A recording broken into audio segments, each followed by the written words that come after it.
ये फिल्म काल्पनिक नहीं है। इसमें घटी सभी घटनाओं और पात्रों का जीवित व्यक्तियों से पूरा संबंध है।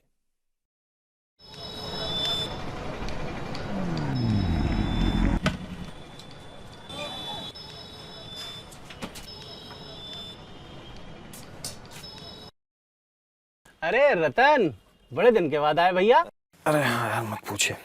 अच्छा सुनिए, जरा एक वो R22 दे दीजिए 2 किलो। एसी सर्विसिंग का अर्जेंट ऑर्डर आया है।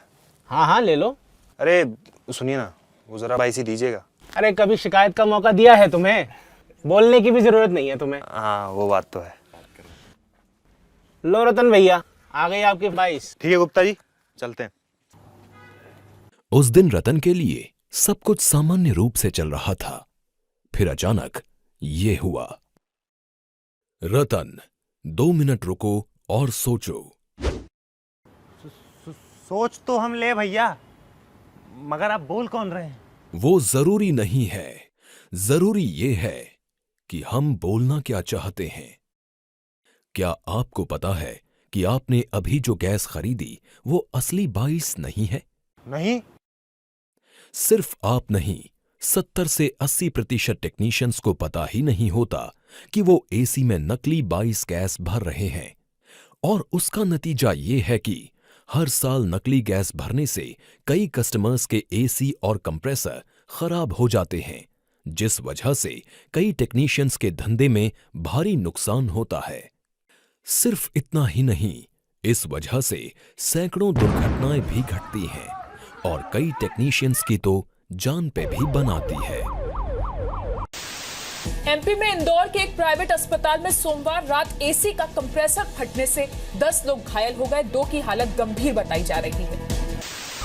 और अब आपको हम दिखाते हैं आज की सबसे हैरान करने वाली खबर। कानपुर के गोविंद नगर इलाके में एसी में ब्लास्ट होने से एक मैकेनिक की दर्दनाक मौत हो गई। यहां गांधीनगर थाना क्षेत्र के एक अपार्टमेंट में एसी कंप्रेसर में धमाके से एक मैकेनिक की मौत हो गई। धमाका उस वक्त हुआ जब एसी मैकेनिक गैस एसी के कंप्रेसर में डाल रहा था।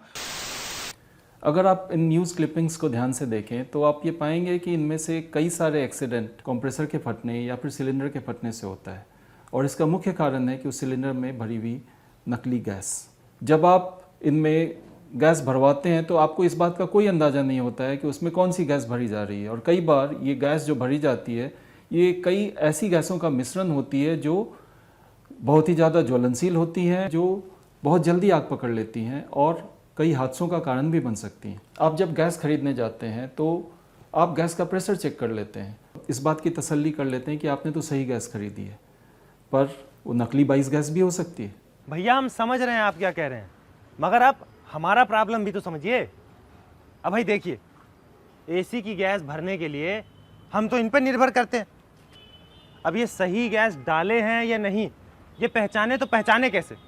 ये सवाल रतन भाई का नहीं है, कई सारे टेक्नीशियन का है। मैं भी टेक्नीशियन रह चुका हूँ। मैं अपने एक्सपीरियंस के साथ कहता हूँ, असली गैस पहचानने के कई तरीके हैं। पहली चीज़, एसी गैस हमेशा अपनी भरोसेमंद दुकान से खरीदें। और दूसरी एवं सबसे महत्वपूर्ण चीज़, जब सिलेंडर लें उसकी पक्की रसीद या बिल ज़रूर मांगें। यह ध्यान रखें कि गैस का नाम और उसके ब्रांड का नाम उस रसीद पर अवश्य लिखा हो। और अगर हो सके तो जो सिलेंडर ले रहे हैं उस सिलेंडर का नंबर भी पक्की रसीद पर लिखवा लें। अक्सर टेक्नीशियंस गैस खरीदते समय सिर्फ ये देखते हैं कि उन्हें सस्ती गैस मिल रही है और बाकी चीज़ों को नज़रअंदाज कर देते हैं। जब वो ब्रांडेड एसी में नकली गैस भर देते हैं तो इससे न केवल एसी की कूलिंग एफिशिएंसी कम हो जाती है बल्कि उसके कंप्रेसर के ख़राब होने का खतरा भी हो जाता है। जब कस्टमर को इस तरह से कूलिंग नहीं मिलती तो फिर वो अगले साल क्यों आपको बुलाएगा। और ऐसा करके आप अपने नज़दीकी फ़ायदों के लिए अपने दूर के बड़े फ़ायदे का नुकसान नहीं कर रहे।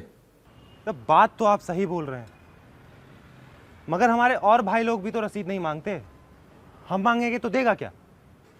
बदलाव हमसे ही शुरू होता है। हमारा पहला पड़ाव है जानकारी रखना। अगर हम जानकारी रखेंगे तो यह बदलाव शुरू होगा और सब तकनीशियन भाइयों में आएगा। अगर हम डीलर से रसीद मांगने की पहल करेंगे तो ही हमें देखकर बाकी भाई भी है कदम उठाएंगे। जो डीलर सही गैस भर रहा है उसे पक्की रसीद देने में कोई आपत्ति नहीं हो। भैया हम अभी जाते हैं गुप्ता जी को और लौटाते हैं उनकी नकली गैस उन्हें। गुप्ता जी, ये जो गैस आप हमको बेचे थे ये पक्का 22 ही है ना? हाँ हाँ भाई, पर पूछ क्यों रहे हो? लाइए रसीद काटिए फिर। रसीद?